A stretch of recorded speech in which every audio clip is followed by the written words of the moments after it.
least, 3 months. Yeah. My goal is to go till like August if I can. Okay. Can I see your pictures? Yes. And those weren't quite perfect. And also, I trust you tell me what kind of like cut would look good for my face shape. Let me see. Yeah, I saw that you liked the shag. Yeah, I do like kind of a shaggy style. I know I'm not as curly, but I like this shape. Okay. Kind of like bigger, like a longer afro look. Because also I feel like if I do more layers, my curl will come out more. Okay. And then color wise, I mean, I don't really have.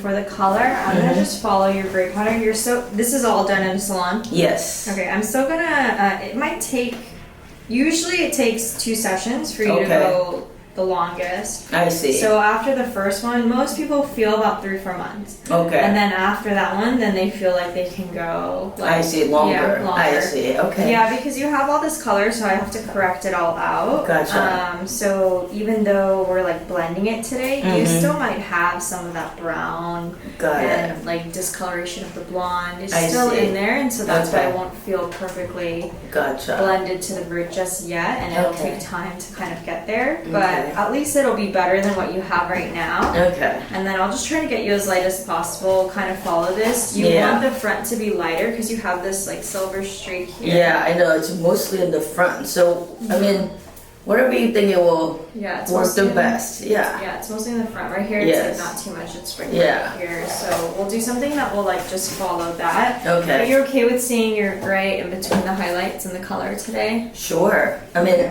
isn't that what gray blending is? Some people don't. I see. So sometimes I'll do a demi in between, but that makes it more maintenance. I see. Yeah, I would recommend not doing it. Okay. Yeah, I'll just wanted to make sure. Yeah. Okay. Do you have any questions? No. Okay. So you think the ash color would look good with my face? I'm gonna try my best to get you there. Okay. If your hair can't handle it, the alternative would be a mushroom brown. Got it. Until your hair can take it. I see. I gotta see when we lighten it. Gotcha. Most people it can, but just in the case that it can't, that's where we'll be at. And then I'll let you know. Okay. And then we'll go from there. Hi guys, welcome back to my channel. So today we have a new client who wants to do gray blending. She has previous salon color history, like previous highlights that just aren't quite light enough to blend with her natural gray pattern. She has like a few silver streaks on the crown of her head, but everything else is more pepper throughout. So our goal today is really to create a placement that is going to follow her gray pattern, but also correct the old highlights that she currently has going on, and at the same time have something that is going to just fade and last her as long as possible. Her ideal like maintenance plan is to go maybe about like 5 or 6 months ideally. So as I'm working through and foiling this, I'm trying to keep that in mind, that we are trying to correctively correct everything, like the old color of the highlights, and there's like some brown and more darker blonde in there, but as well as blending out her root with her gray pattern. So I always start in the back. I take a detail hairline around the nape. That's so if she puts her hair up, there is some color there, and I like to always weave it so that it's broken up. We don't see like harsh lines or anything. And then after that, I took a diagonal back from both sides and just started to start the process of my slicing, because whenever I do a corrective color, more so I like to do slices to kind of get more impact with each foil that we do. So as I'm going in, I'm taking my center mohawk section, and this is normally and typically what I do for most of my gray blending clients, because I just find that this works, and when they come in for their touch-ups, it just makes it very easy to follow this roadmap for that. So I'm slicing up her hair. I am leaving some negative space in between these slices. Now I'm spacing the back out a little bit more because again, we're trying to match her gray pattern. And if you can see closely, like her hair doesn't have a lot of like silver back here. It's primarily dark. So I don't want to over highlight this back area and make her feel too blonde. I do want to leave some good dimension. And then I'm also being mindful to pick out her previous highlights as I go through. Like if a highlight I would say is about a level 8 and up, I will definitely pick it out. If it's like a level 7 and below, sometimes I'll kind of feather over the level 7, or I'll completely saturate it if it's a level 6 and below. And that's going to help even out the canvas. Once I've reached the top, I'm going to start doing a hair money piece.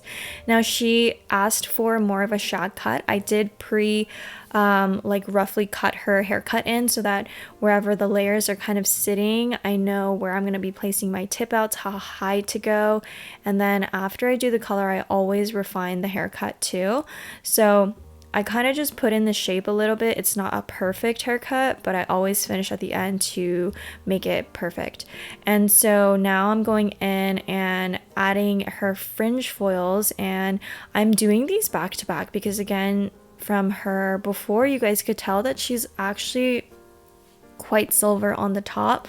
So in this section, those first few foils, I did weave it, but I am now going to be slicing this whole part where she is more silver, because I'm also keeping in mind that we aren't going to be doing the demi permanent in between. Sometimes I offer that to clients when they have more silver patches, but because her goal is really to go as long as possible, it's ideal not to do the demi for that reason, because adding in that color, which essentially can act as like a low light in between the foils, does kind of create a little bit more maintenance and a harsher grout than versus if you were to just leave without the demi.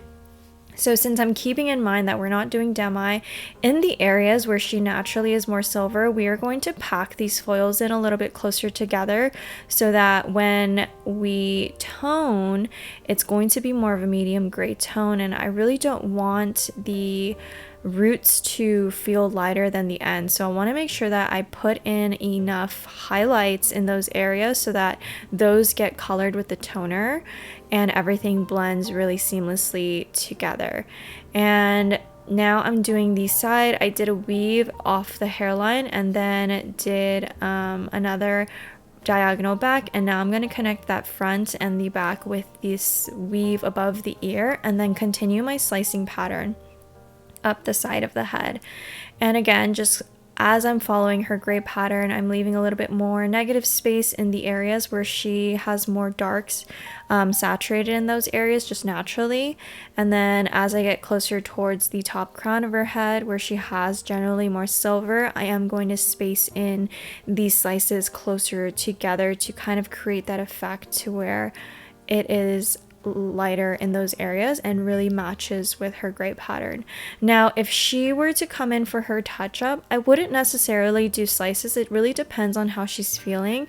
The reason why we're doing slices today is because it's her first time with me, and since it's her first time with me, I want to make sure that we do more of a corrective color versus totally just like picking out every white hair that perfectly blends with her hair. So essentially I'm doing it in between of where the silver, and we can also correct the previous color.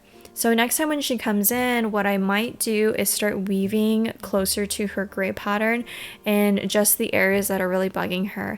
But overall, I feel like this will definitely grow out really soft against her natural gray pattern. When I was done with the root, now I'm going in with the tip outs. This is going to be really important because again, we're correcting that old highlights and brown color that she has in her hair. So I want to make sure I do enough tip outs to kind of get all that warmth out, because if I don't, she's going to be left with some warmth and it won't necessarily tone because those areas are not technically light enough to match the toner that we're going to be placing on her hair. So when her foils were ready, the root was actually ready before the end. So I am going to rinse out the root and keep some of that lightener on the ends and just like place it back in a foil just to let it process for a few extra minutes. And I like to keep the hair all separated and keeping my sections very clean so that the dimension that I left outside the foils don't get mixed up with the hairs that I'm going to let process for a little bit longer. So this is just kind of like a little hack if you have foils that lift unevenly, like in the mid or in the end, just to rinse out the root and let the end still process. So now I'm going to go in with her toner formulation, and I'm using the Danger Jones gloss toners. For her root formula, I did the 5-1, and then for the ends we did 6-01 with 9-12, and this is just going to create a very medium smoky gray look for her and give her the most longevity out of all of my silver and gray formulations. And then we typically let this toner sit on for about 10 minutes or so. All right, wow, great. How's it feel so I far? love it. The color looks great. Yes. It looks very natural. I know. That's great. crazy. Love it. Love it. Yay. Looks so good. Thank you. All right. So great. Great. Thank you. You're welcome, Jane. Yeah. Alrighty guys, so here is the finished look. I absolutely loved it, and the cut just like complements her so well. I actually diffused her hair first after we did the haircut, and I just kind of touched up some of the curls with the Olivia Garden 1-inch barrel, doing like a twist out method, and it came out so cute. And later, like I think a few weeks later, after she texted me that her curls settled in and everything just looks so good.